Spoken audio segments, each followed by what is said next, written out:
Cuando se arma una estructura compleja, se necesita más de una pieza para conformar la misma.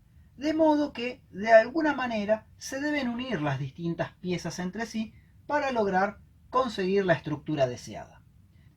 Es ahí donde aparecen los vínculos relativos entre cada una de las piezas. Estos vínculos se clasifican en de primera especie, de segunda especie y de tercera especie, y tienen para su clasificación características muy definidas. En un vínculo de tercera especie no hay posibilidad de que una pieza se mueva respecto de la otra. Es decir, la unión es completamente sólida, en el sentido en que no hay posibilidades de que en esa unión se produzca un giro, ni un desplazamiento vertical, ni un desplazamiento horizontal.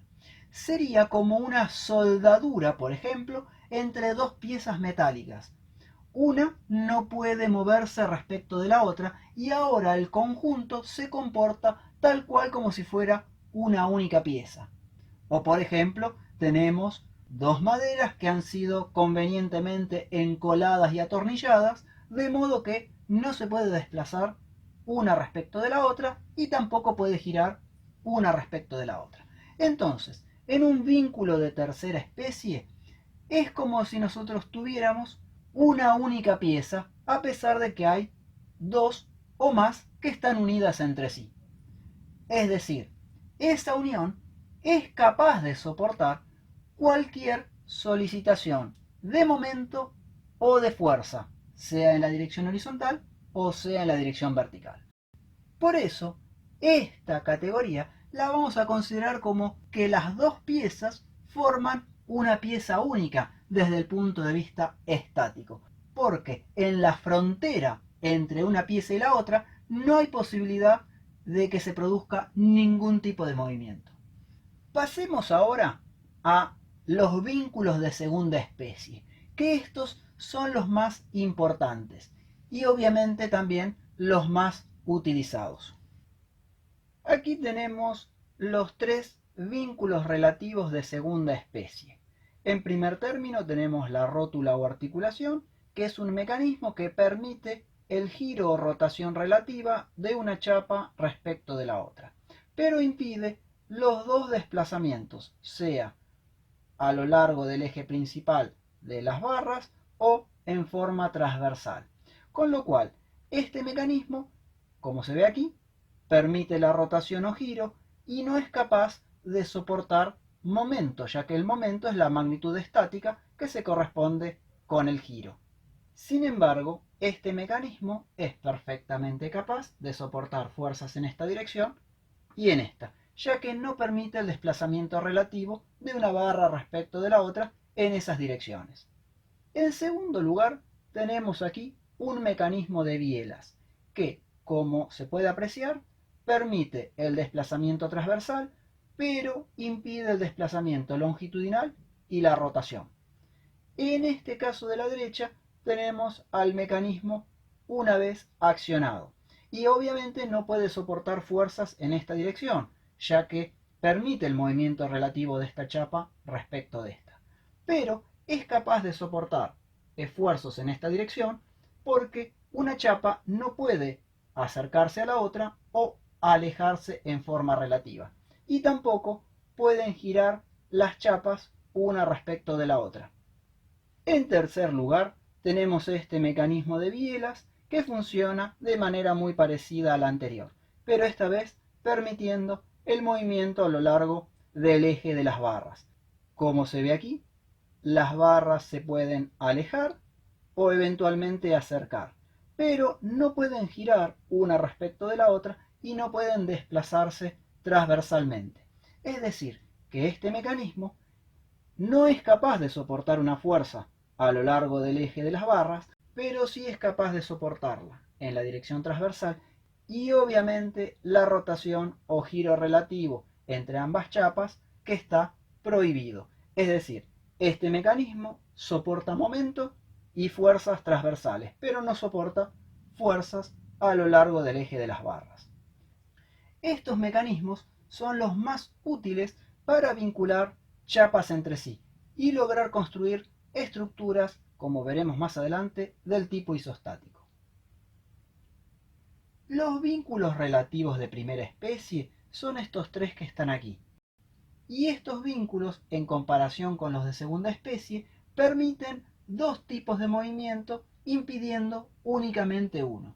Debido a eso, no son tan útiles para vincular piezas en una estructura, ya que en realidad le están permitiendo demasiadas posibilidades de movimiento y de alguna manera luego habrá que restringirlas. Es por eso que nosotros no los vamos a emplear en estructuras, pero no obstante ello los vamos a describir en su funcionamiento.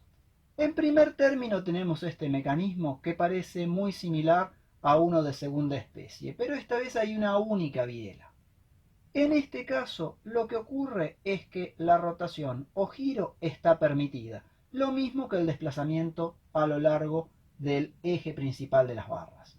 Sin embargo, como esta biela se considera rígida e indeformable, tenemos que a lo largo del eje de la misma no se puede desplazar transversalmente una barra respecto de la otra. Aquí a la derecha tenemos ese mecanismo con una única biela accionado. Como se puede apreciar, este punto y este punto están distanciados una distancia delta, con lo cual hubo un alejamiento de ambas chapas. Y por otro lado, se ve que la chapa de la derecha ha rotado un ángulo θ. Este tipo de mecanismos lo único que es capaz de soportar son fuerzas transversales al eje principal de las barras, pero no puede soportar momento y tampoco puede soportar esfuerzos a lo largo del eje principal de las barras. ¿Por qué? Porque el momento provocaría giro y el desplazamiento a lo largo del eje principal de la barra sería provocado por fuerzas axiales. En segundo término tenemos este mecanismo, que está compuesto por dos rótulas, una a continuación de la otra, sin ningún tipo de vínculo en el medio. Esta estructura lo que va a permitir es que esta chapa de la izquierda y esta chapa de la derecha puedan no solamente rotar, sino también desplazarse transversalmente. Pero si consideramos que todo este mecanismo interno que une a las dos rótulas es completamente rígido, no permitirá el desplazamiento axial de las dos barras. Aquí a la derecha podemos ver el mecanismo accionado, donde se puede apreciar el desplazamiento transversal y la rotación que ha tenido la chapa de la derecha. Este mecanismo en particular solamente resistirá fuerzas a lo largo del eje principal de las barras, pero no podrá resistir ni fuerzas transversales ni momentos. Los momentos provocarán giros y las fuerzas transversales el desplazamiento de una chapa respecto de la otra. Finalmente tenemos este mecanismo que permite el desplazamiento transversal y el desplazamiento axial de una chapa respecto de la otra, pero impide la rotación o giro relativo entre ambas piezas. Aquí a la derecha lo vemos accionado al mecanismo, donde podemos ver cómo se ha producido un desplazamiento aquí en forma axial y aquí un desplazamiento en forma transversal. En este caso lo que tenemos es que este mecanismo es capaz de soportar momento porque impide el giro, pero no es capaz de soportar fuerzas ni en la dirección horizontal ni en la dirección vertical porque las dos chapas se moverían una respecto de la otra.